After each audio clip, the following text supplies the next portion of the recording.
Hey everyone, and welcome to our video on the importance of remembering students' names. In this video, I'll explain to you why it's important to remember students' names, and more importantly, how. But before we get started, here's a little joke for you. When are kids most likely to go to school? When the door is open. In school, just like in a business, remembering names is critical to your professional success. It is essential in forming and strengthening relationships, as well as establishing rapport with individuals. Now, the first thing you might be asking yourself is, why is it so important to remember someone's name? Well, remember that a person's name is to that person the sweetest and most important sound in any language. It's important that you take time to get a name right, not just the name, but the pronunciation and the spelling. I can tell you, my name is Brian, and when someone spells it B-R-Y-A-N, I'm over the moon. I'm ecstatic. Instantaneously fall in love. But when they spell it B-R-I-A-N, they've dug themselves a deep hole. When you take time to learn someone's name, how to pronounce it correctly, and even how to spell it, you're showing that person that they have value to you. One of the first steps to showing someone you sincerely care about what they're saying is remembering what they say, especially their name. Not only do names get you respect, but they also get you attention. Imagine you're sitting at the back of a classroom and someone yells out, "Hey, boys at the back, be quiet please." The boys at that back table are not likely to stop talking.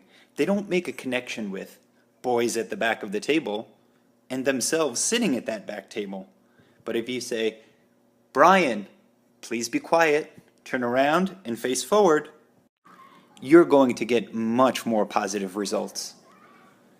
A person's name will draw their attention easily and quietly. Instead of having to raise your voice and get upset and yell across the room, you can simply say their name at a normal voice level and get their attention like that. Now, you might be thinking to yourself, this would be great, but I just have too many students to remember. Well, I'm here to tell you that during the course of an average week, I teach 800 different students.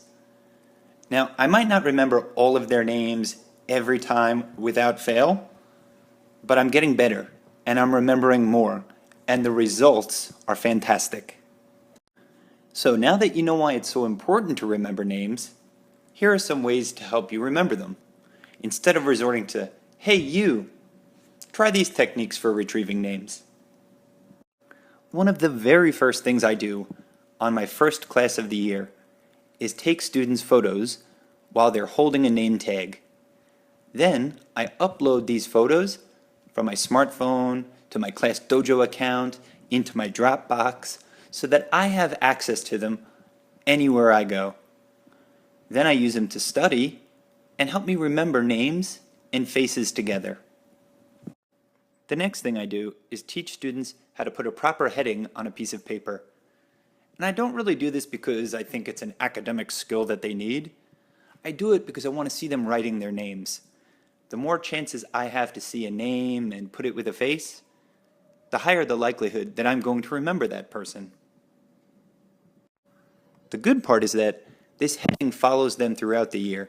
Every piece of paper they get has their name written on top. So if there is a chance that I forget their names, I can always just sneak a peek at the top of their paper. Sometimes I won't have a paper to look at, so I'll have to ask another student. I'll usually go up to them and whisper quietly in their ear, "What is his name?" or "What is her name?" And I'll use the student's name who I'm asking in that sentence. I might say, "Kara, what is that girl's name?" or "Peter, what's that boy's name?" This not only gets me the name of the student I forgot, but it helps me build a rapport with the student who... We're teachers, so we know that the key to learning is repetition. So when a student tells you their name, say it back to them and confirm that your pronunciation is correct, or that the spelling is correct, or ask for a middle name or a last name, or all their names together. A great way to increase your repetitions is by greeting students at the door. You could greet each student by name or ask them to introduce the person behind them in line. Another great way to get to know your students' names is by spending a few minutes a day with them outside of the classroom. Find them in the hallway, in the cafeteria, outside on the soccer field. Sit down and get to know what they're doing, what they had for breakfast, what they want to have for dinner. Just spend a few minutes face to face outside of the classroom setting, and you'll be surprised at how easily they open up. One thing that you can't be when you're learning students' names is shy. So if you forget a student's name, just simply ask them again. It doesn't have to be a big deal if you don't make it one.